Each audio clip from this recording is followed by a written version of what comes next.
Welcome to the Radio Reading Room, Stories of Americana. As we continue with our series, Wagging Tails Chronicles, some stories about dogs.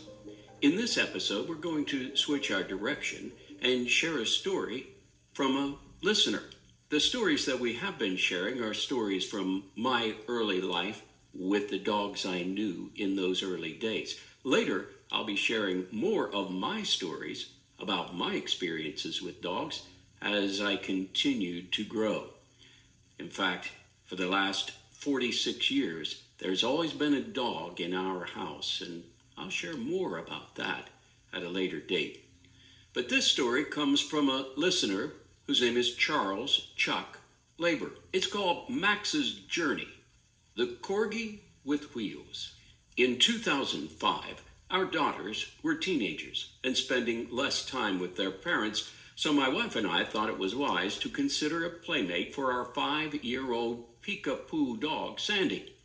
While visiting a local pet store getting supplies for Sandy, I noticed a tri-color black, white, and brown Corgi, the Queen's favorite breed, puppy. We could tell he was older than most dogs in pet stores, as his giant ears were already up at attention. Upon returning to the pet shop to buy food for Sandy from across the store, I made eye contact with the same Corgi. This was 2 weeks later, and no one had taken that dog home. He had to now be the oldest dog in the store for certain. As you can guess, the Corgi was sold that day, almost like he was waiting just for me to return. Having a similar body type, we named him Maxwell after the pig from the Geico insurance commercials popular at the time. His thick Corgi frame would soon grow to match his ears. Max had a typical first 11 years with relatively few extraordinary events, but like most dogs, had many quirks. He did like to play fetch, but only in the house or on the lanai, never in the yard or park. He had excellent mouth-eye coordination and enthusiasm when catching or chasing a ball, but only in the house. If we tried to toss him a ball in the yard, Max would just let it hit him in the face, with no effort to even open his mouth to grab it.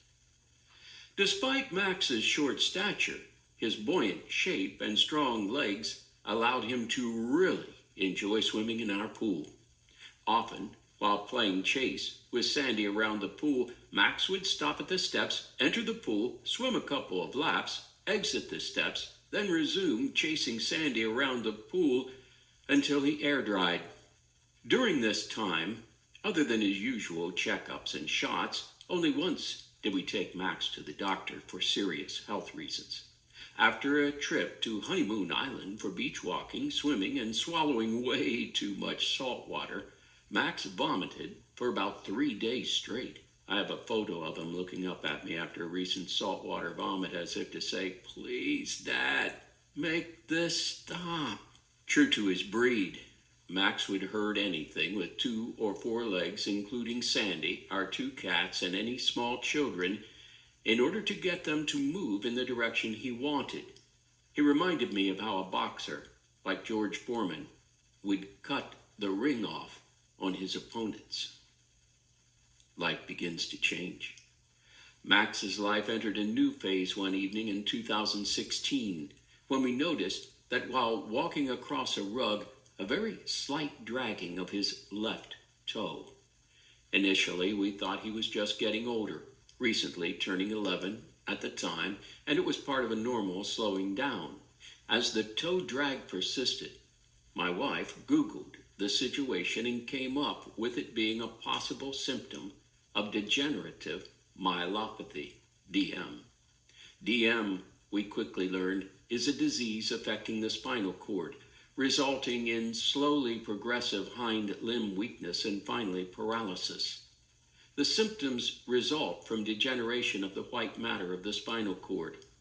DM is sometimes called the canine equivalent of Lou Gehrig's disease. The disease is prevalent in Welsh Corgis and German Shepherds, among other breeds.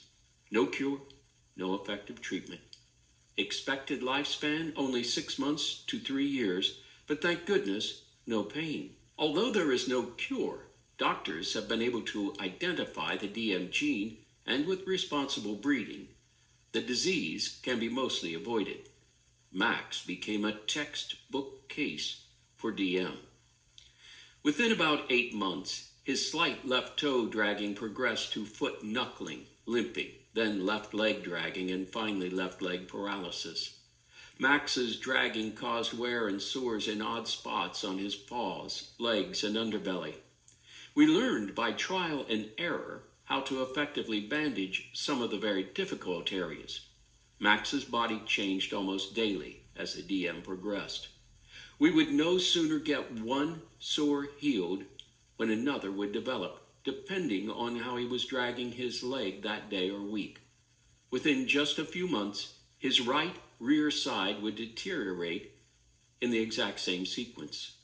Through all of this, Max's attitude, energy, hunger, and digestion remained normal. We connected with an amazing Facebook page, Corgis on Wheels, where very kind people shared invaluable tips on caring for sick dogs suffering from DM and hip disorders. Now resigned to the fact DM was moving fast, my wife and I realized that time was approaching when Max's rear legs would not be able to support him. We were proactive and researched dog wheelchairs and settled on canine carts east of Oxford, Maryland. These carts are designed and made by a retired veterinarian who coincidentally was featured on the CBS Evening News around that time. Max's bladder control was the next victim of DM. We had to experiment with many types and sizes of both human and dog diapers that could absorb and stay in place while Max was dragging along. With the help of our vet, the Corgis on Wheels page and videos, we learned how to express a dog's bladder. Given the situation, it was often difficult to always fully empty Max's bladder, so urinary tract infections were a constant battle. Even when Max was fully healthy, he never really enjoyed long walks on his leash. We purchased him a dog stroller for extended walks, which allowed him to experience parts of the world that he would have otherwise remained unable to see. Most memorable, while living in beautiful Hyde Park, Tampa, we took stroller walks along Bayshore Boulevard, where Max could lie in the soft grass with all of the smells, a cool breeze, and an amazing view of old Tampa Bay and downtown. Max continued to enjoy swimming, even with weakening hind legs, which was good physical therapy, but a life jacket was now needed. Unfortunately, we could see the DM progressing more northward. His front legs and neck were the next targets. I had to modify his wheelchair. Currently, it had only 2 rear wheels, which held his nearly useless hind legs in slings. My modification added a front axle and 2 front wheels, as Max was having more trouble propelling himself with his forward legs. It was only going to get worse. In late 2018, while swimming, Max was experiencing difficulty paddling with his front legs, and for the first time ever, he gave me a look as if to say, "Please, get me out of this pool now. This isn't fun anymore." That was the last time we swam together. Although now regulated mostly to lying in a 4-foot radius, Max still enjoyed catching a thrown ball with his mouth at close range. Old-time Phillies baseball fans will appreciate that I called him a canine Greg Luzinski. Luzinski was a big, slow outfielder with little range to fly balls, but never dropped a ball that he could reach. Our 13-year-old Corgi was still eating and drinking well, but his almost lack of mobility told us it was nearing the time that a quality of life decision would have to be made. It also meant it was time for Max to eat all of his favorite foods, even if not very healthy. Haagen-Dazs was his most loved delicacy, and we did not disappoint our guy. After much research and discussion, my wife and I decided that when Max began showing any difficulty lifting his head, the call would be made to an experienced doctor to visit our house. On June 5th, 2019, Max passed peacefully in our living room, his favorite room. I held Max's paw and made certain that mine was the last face he would see. Max's journey took a lot out of us physically and emotionally. Lifting a 32-plus pound dog in and out of a wheelchair several times a day can be tough. It took over 2 years for my wife and I to realize that what we thought was a hole that Max left in our hearts was actually his way of making our hearts bigger. Max's stroller and wheelchair made it to needy owners, and we give advice to other DM dog parents on our experiences ranging from diapers, bandaging techniques, and non-slip dog boots to wheelchair modifications and just simple emotional support. Our new Corgi is Steve. He was born in February 2021 and named after Steve Carlton, another favorite Phillies player of mine when I was a kid. I still sometimes accidentally refer to Steve as Max. Charles Chuck Labor, Max. It is a sad story in some ways, but it is a story that shows the love that we have for our dogs. Chuck is actually a neighbor of mine, and I remember Max very well, and I remember the whole experience of Max and his wheelchair and his cart. In fact, at the time, we had a Lhasa Apso who had spine issues. It wasn't DM, but he got to a point of where walking was very difficult for him, and we had purchased him a cart, reluctantly. But when we did, just as Chuck talks about Max and new horizons being opened, that was the same for our beloved Lhasa Zai, the cutie pie. But that is a story for another time. But the takeaway from this is, just as Chuck said, when we lose these wonderful creatures that we've shared our lives with, they don't leave a hole in our heart. They open our heart up. When we get a new creature to share our lives with, we're not being disloyal to our beloved pet. Oh, no, no, no, no. Quite the contrary. Because that pet's spot in our heart will always be there.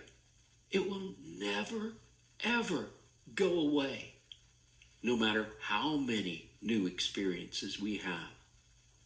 And my wife and I have always said, and we will continue to, and I'm sure you'll hear this again as we move forward with our stories, why deprive yourself of the joy that they bring because you are going to experience some time of significant heartbreak? Not for me. I always welcome that new creature, and I don't look forward to losing them, but I don't want to ever be without one of those four-legged friends. Chuck, thanks for sharing that story.